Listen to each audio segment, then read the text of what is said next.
Charlotte, the Besties Book Club. She's a very, very nice lady. She's on TikTok, so I suggest follow her. She interviews authors, also readers. She's on Spotify. It's under the same name. Readers, authors. They talk about different kind of books, experiences. Really, really interesting. I listen to it myself. It makes me laugh with some of the things they come out with. So I suggest follow Charlotte, the Besties Book Club. Because she is a really nice person. It makes me feel real comfortable. Everything else. And if you know me, I know I'm quite nervous, but no, she was a giggle. So I'd like to thank Charlotte for that experience. That was absolutely brilliant. And once the second book's out, I'll be coming back to your podcast. And again, until you're fed up with me. And you'll be like, okay, stop writing books. So please do go and follow her, like her videos and everything, and help her out. I'd appreciate that. Moving on to a story. I think I should at least tell one story. There was one time when I lived in London, which is the flat the main character lives in, Claire, on Goodstone Road, which obviously isn't the real name, but obviously where I lived on. The flat she lives in with her adopted parents is based on the flat I used to live in. And I had Jojo down with me weekends because he would mainly stay at mum's for the weekend, and he'd come to me weekends because he was a bit of a wobbler's dog. I was the second best. My mum was the first best.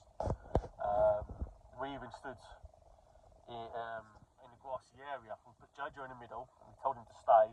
Mum walked one end, I walked to the other, and we both had to call him. And we were both, come here, boy. And he had to pick who to go for, and he picked Mum. Once he got a stroke from Mum, he didn't come over to me, so I was second best.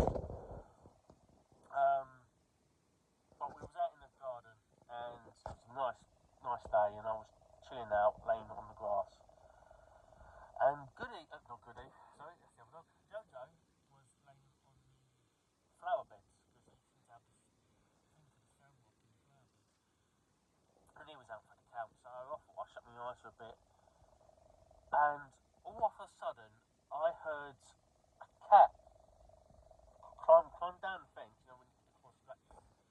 Then suddenly it hissed and then yelled and ran. Jojo got up and he was chasing the cat, and at the back of the garden, it's concrete but it's mossy as well, so it was a bit slippery. And the cat leapt up onto the fence, climbed over, and Jojo literally put his paws out to stop, and he stood on the moss, and he literally went head first into the fence, and you heard the fence go with a crack. I didn't know whether to laugh or be annoyed, but sort of a bit of both, sort of giggle, until he started limping, and then he cut the bottom of his paws. Then I felt sorry for him. I did get in trouble with my mum. Like, you should have been watching him. Blah, blah, blah. I was like, we're both chilling in the garden. Expect a cat to come across. So that was one of the experiences of his dokiness, as I say. Because if you read the book or have read the book, you know that Jojo has a side to him that he loses control. He wants to hunt, he wants to kill. He doesn't think clearly. He gets quite obsessive.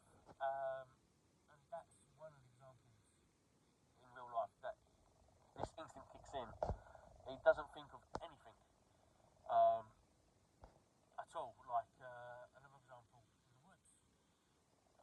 Long leads, always someone else thinks leads. A fox comes out, just like in the book, but he's off the lead. And the fox will run through the thorn bushes.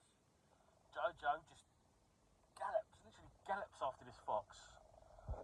I should have put the black lockers to stop the lead, but I did that once, and I actually went flying forwards and nearly fell on my face, because the power he had behind him was incredible.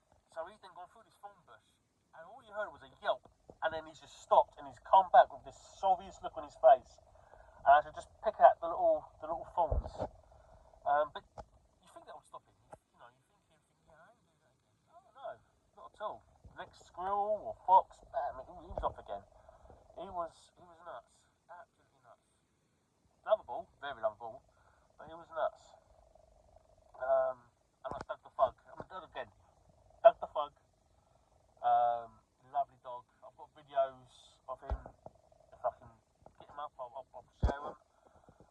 how loving he was, and he snuggles in, and he'd lay on the floor and things like that. But where Jojo had this killer instinct where something in his brain would click and he'd just be completely absent, like he wouldn't think, he'd just act. I don't know, Doug was a thinker, he wanted to attack. There was no switch in his head. He was like, yep, I want that, I'm going for it. Simple as that. That was the difference between Jojo and Doug. Jojo had these two sides, a switch on and off. Doug was just a git. Goody was too laid back. He was so placid. And Bo was just this hyper little thing. Absolute hyper little thing. She was lovely, she was. And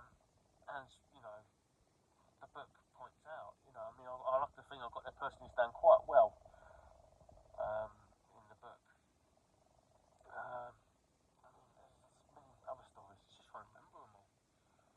Absolutely trying to remember them all.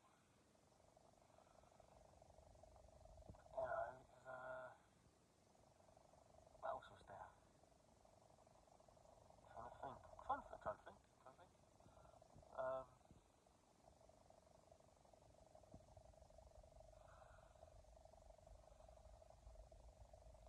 I don't want to waste the video sitting here in silence trying to think of one. So I'll bring some subjects and I'll try and think of some. What else is writing down? But if you, going back to the book, if you haven't read the book, please do go read it. It's great, it's fantastic. Probably advice there. But if you do buy the book, it is not a normal size book. I think I haven't said this before in one of the videos, but I said it's so quick because I was nervous and everything else. It was in the early stages, but I'll definitely say this again. When you order the book, or buy it directly from me, whatever you would like to do.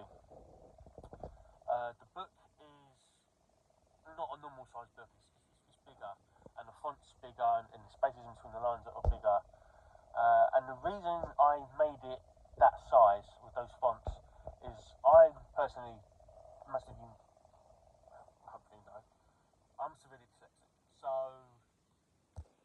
reading and writing, apart from other things, like memory or something else, but the main two things people associate with dyslexia is the reading and writing.